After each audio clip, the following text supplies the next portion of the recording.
네, 안녕하십니까. 방금 소개받은 소프트웨어 정책연구소 산업정책연구실의 유호소입니다. 저는 과기정통부 산하 소프트웨어 정책연구소에 있고요. 오늘 이 귀한 자리에 초청해 주셔서 너무 영광으로 생각합니다. 그동안 저희 연구소 연구진들도 기업 혁신조사는 많이 참조를 하고 있었고, 또 오늘을 계기로 지식서비스 관련 통계도 앞으로 많이 참조할 것으로 생각이 됩니다. 그래서 이 본론에 해당하는 두 기관의 통계 조사 결과와 공유의 자리에 앞서 제가 잠깐 한 15분 정도 서론에 해당하는 환경에 대한 고찰을 위주로 좀 말씀드리도록 하겠습니다. 네, 첫 번째로 가면요. 이제 우리나라 혁신 수준이 글로벌하게 어떤 상황인지 한번 리뷰를 해보려고 했습니다. 여러분 그 인쇄본하고 화면에 있는 거 약간 틀린데요. 일부러 좀 더 다양한 혁신 수준에 대한 글로벌 기관들의 평가를 한번 리뷰를 해보고자 했습니다. 동그라미 친 것들이 주로 공급 역량, 투입 지표가 되는 그런 혁신 지표들의 건데요. 동그라미들이 다 세계 탑 수준인데 모두 공급 지표, 투입 지표 부분입니다. 그래서 이러한 지표들이 굉장히 기분 좋은 일이고 합니다만 이 각종 지표들의 차이들이 분명히 있고 그 다음에 좀 기준들이 좀 다양한 것을 저희가 발견합니다. 그래서 우리 연구자로서 흔들리지 않는 어떤 틀, 혁신 성과와 활동들의 틀을 좀 확보하기 위해서 또 리서치를 하다 보니까 우리 스태피의 연구진이 제 두 번째 발표자이신 이정우 박사님 팀에서 이미 잘 정리해 놓으신 오슬로 매뉴얼 4판이 있습니다. 그 4판에 근거해서 한번 그 내용을 해보면 먼저 혁신의 환경이 되는 것이 있을 거고요. 또 혁신 활동을 통해서 혁신 성과로 이어지는 이런 큰 프레임워크가 있을 것입니다. 근데 저는 오늘 주로 말씀드릴 내용은 이 혁신 활동과 성과에 대해서 이 뒷부분에서 그 두 박사님 많이 발표를 해주실 걸로 예상이 되고 저는 혁신 환경에 대해서 좀 리뷰를 해달라는 부탁을 좀 받았습니다. 그래서 혁신 환경은 굉장히 다양한 요소로 이루어져 있고 이것이 뭐 하나하나를 얘기하면 너무나 그 다양한 부분들이 많고 또 문화적인 것도 연결되기 때문에 각 산업에 크로스 커팅되는 공통적인 큰 혁신 환경의 변화 요인이 뭐가 있을까 큰 두 개 정도로 뽑아보고자 했습니다. 그랬더니 이것도 마찬가지로 이정우 박사님 팀에서 정리를 해놨던 건데 오슬로 매뉴얼이 나올 당시에 세계화 글로벌화라는 큰 주제가 하나가 당시에 있었고 그 다음에 디지털화가 있습니다. 근데 약간 시대가 변했기 때문에 이제 그 당시에는 오슬로 매뉴얼 4판이 나올 당시는 지금처럼 미중 패권 분쟁이 강하지 않았기 때문에 그런 글로벌화만 얘기했다면 지금 좀 탈글로벌화, 탈세계화도 얘기해야 되는 반대의 그런 강력한 힘이 또 하나 존재하고요. 또 하나는 디지털에서 한 발짝 조금 더 나가서 오늘의 주제와도 또 맞닿아서 디지털 서비스 이 두 개에 대한 혁신 환경을 리뷰를 하고자 합니다. 이제 과거의 세계는 세계화의 종언이라는 얘기가 굉장히 많이 있는데요. 예전에는 이제 아까 혁신 공급 역량이 높아서 싸고 좋은 품질의 물건을 우리가 확보하고 있는 공급망에 실어서 내보내면 그게 팔리는 시장이었습니다. 근데 경제 안보의 개념이 확대되었기 때문에 우리가 우선 혁신 제품과 서비스가 있더라도 그것의 수출의 수요의 불확실성이 증대되고 있습니다. 대표적으로 미국의 IRA법에 의한 반도체 2차전지 사회고요. 서비스에서도 이런 영역이 있습니다. 데이터 현지화라는 이제 글로벌 트렌드가 있는데 대표적으로 EU의 GDPR이라는 법제가 있는데 데이터가 현지의 데이터 센터에 꼭 물리적으로 머물러야 하는 그런 사례들도 있습니다. 그래서 제조와 서비스 양쪽에 수요의 불확실성이 증대되고 있다는 게 하나의 큰 변화입니다. 근데 이제 요거를 조금 더 구체적으로 한 뎁스만 내려서 보기 위해서는요. 이제 세계화 시대의 글로벌 밸류 체인이 어떻게 했나를 좀 살펴봐야 할 것입니다. 이때는 이 프로덕션 생산의 영역이 가장 그냥 전 세계에서 가장 싸게 생산할 수 있는 곳에 어디든 그냥 맡기면 되는 그런 시대였다면 이제는 탈세계화 시대에서는 이게 싸다고 무조건 맡기는 것이 아니라 가급적이면 우리 국내로 리쇼어링 해야 되는, 비용이 다소 들더라도 내가 꼭 저 밸류체인의 저 부분을 차지하고 앉아 있어야 되는 그런 국가 간의 이해 상충이 벌어지고 있습니다. 그러다 보니까 제조 영역의 가치가 상대적으로 상승하고 있는 것이 글로벌 밸류체인을 리뷰하는 결과라고 볼 수 있습니다. 두 번째는 서비스화인데요. 서비스화는 잠깐의 트렌드라고 할 수 없는 메가 트렌드가 이미 된 것 같습니다. 크게는 인구 구조의 변화, 그러니까 1, 2인 가구 같은 것이 확대되고 주력 소비층이 전환이 되기 때문에 그 소유 대비 실질적 사용 가치, 그러니까 소유 가치보다 사용하는 것과 경험이 중시되는 그런 인구 구조의 변화가 있고, 또 디지털화가 강력한 힘, 플랫폼들의 그 가치가 굉장히 높아지고 있는 상황에서, 돈을 많이 벌고 있는 상황에서 플랫폼들이 주도하는 디지털화가 있고, 세 번째는 이제 최근에 코로나 이후에도 계속 경기의 불확실성이 있습니다. 글로벌 저성장 국면에서 내가 이 큰 소비를 하는 것보다는 조금씩 소유하지 않고 렌트하는 개념으로 그렇게 그 인구의 어떤 소비 성향도 바뀌고 있는 것을 봅니다. 그래서 이걸 요약하면은 제품 중시에서 소비자의 관계 중심으로 바뀌고 있고, 내가 모든 자산을 소유하는 것을 선호했다면 짧게 나눠서 월별로 구독하는 그런 구독 경제가로 발전하는 것이 혁신환경의 첫 번째 변화가 될 수 있습니다. 최근에 이제 생성형 AI, 챗 GPT가 나왔죠. 이게 저희 연구소가 사실 이 챗 GPT 등장에 굉장히 바쁩니다. 이게 레포트도 많이 내고 있는데, 혹자는 이것을 인터넷의 등장에 비유하기도 하고, 아니면은 아이폰 등장처럼 크게 얘기도 합니다. 시간이 지나면 한 5, 6년 지나면은 이 시대가 어떤 시대인지 판별할 수 있을 텐데요.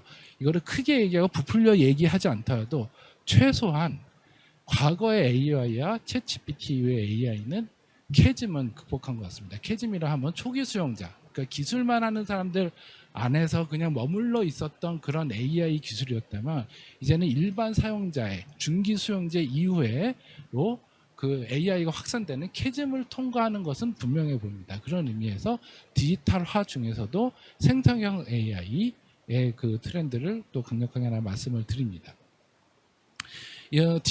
서비스와 연결해서요, 또 사례를 이게 들 수가 있었는데요. 모든 것에 서비스하는데, 여기서 AAS는 as a service입니다. as a service는 원래 소프트웨어 쪽에서 나오긴 했지만 이제는 산업재에서도 나오는데요.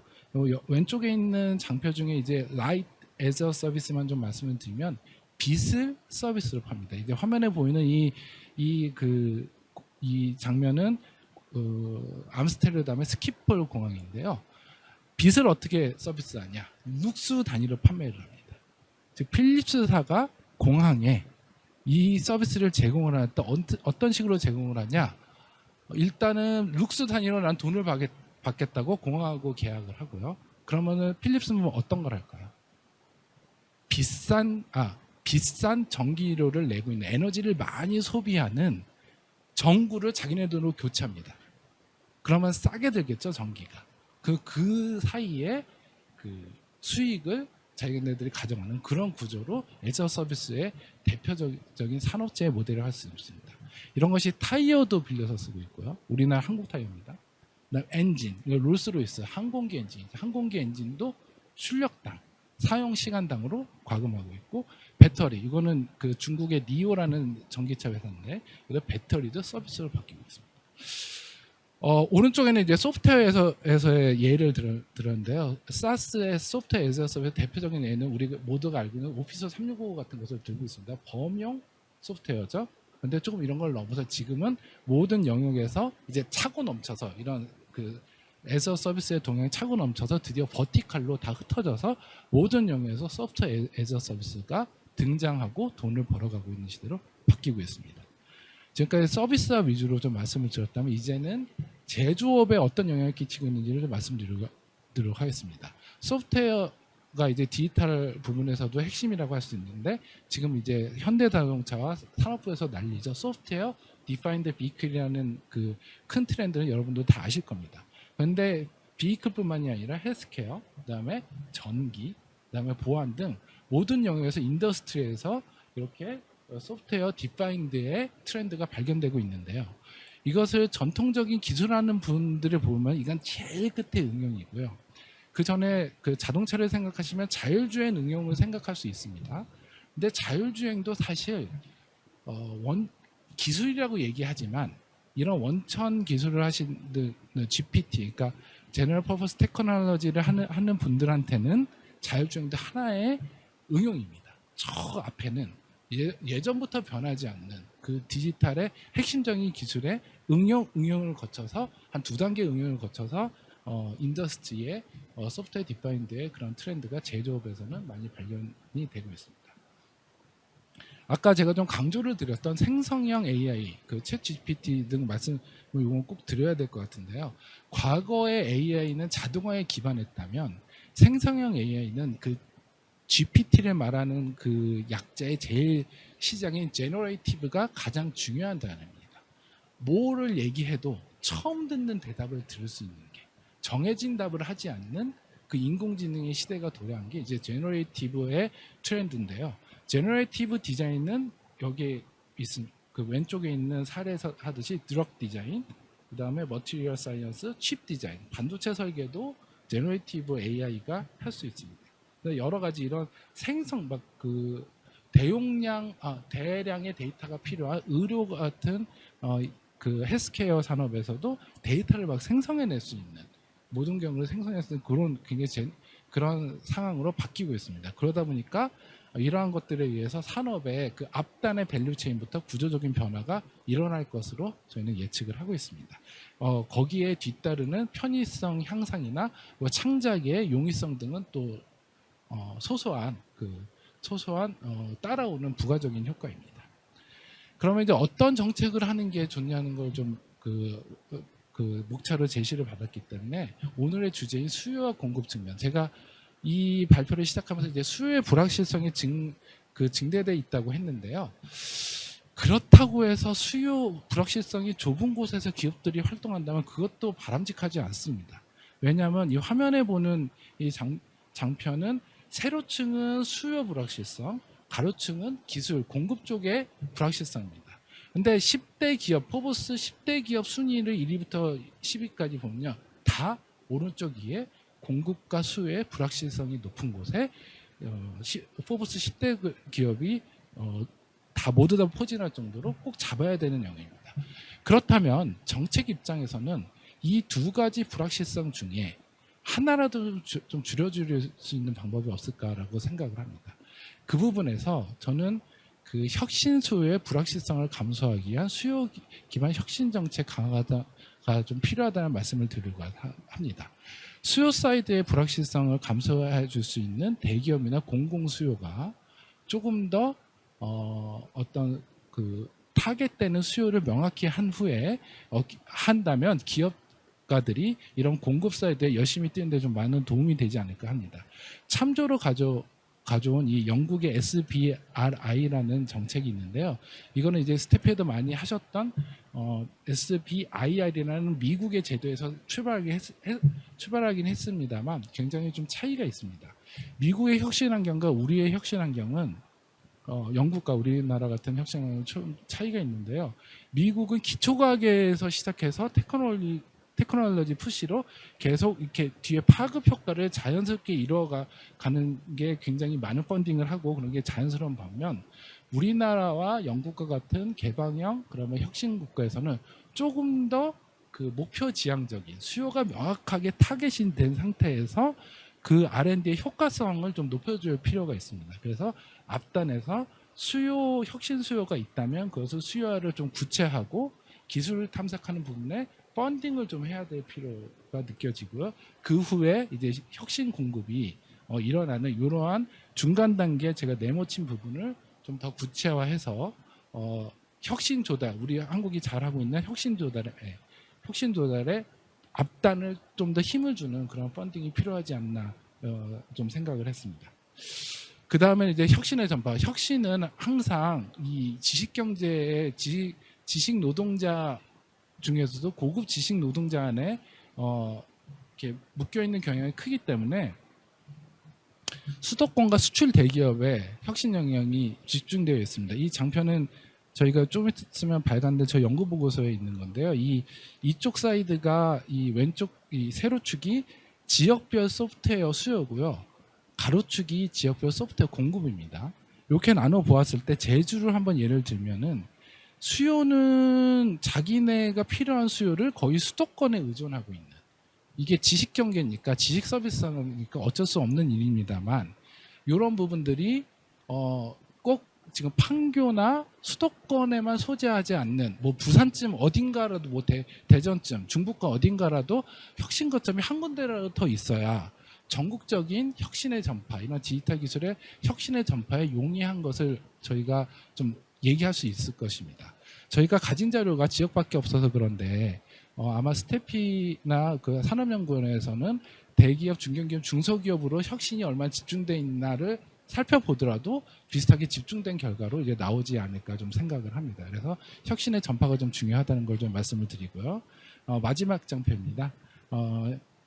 지식, 아까 제가 그 제너레이티브 AI를 말씀드리면서 AI 리터러시 교육이 좀 향양이 필요한데, 얼마 전에 아주 나온 핫한 보고서인데요. 지식 노동의 소요 시간이 절감되는지를 좀 측정을 해봤더니 과학과 비판적 사고 습관, 그러니까 연구는 아니지만 프로그래밍과 작문 등 일반적인 지식 노동자가 서치해서 라이팅하는 시간에 굉장히 많은 그 시간들이 유의하게, 통계적으로 유의하게 감소되더라. 그러므로 지금 나오는 생성의 AI 같은 경우는 GPT, 그러니까 GPT 약자가 제너럴 퍼포스 테크놀로지도 있지 않습니까? 그래서 GPT로서의 자격이 충분하다라는 것을 말씀을 드리면서 제가 마지막으로 그 연구, 여기 계신 분들 연구자이니까 조금 더 최신의 연구 자료 제가 제시하는 것으로서 오늘 발표를 좀 마치도록 하겠습니다. 예, 감사합니다.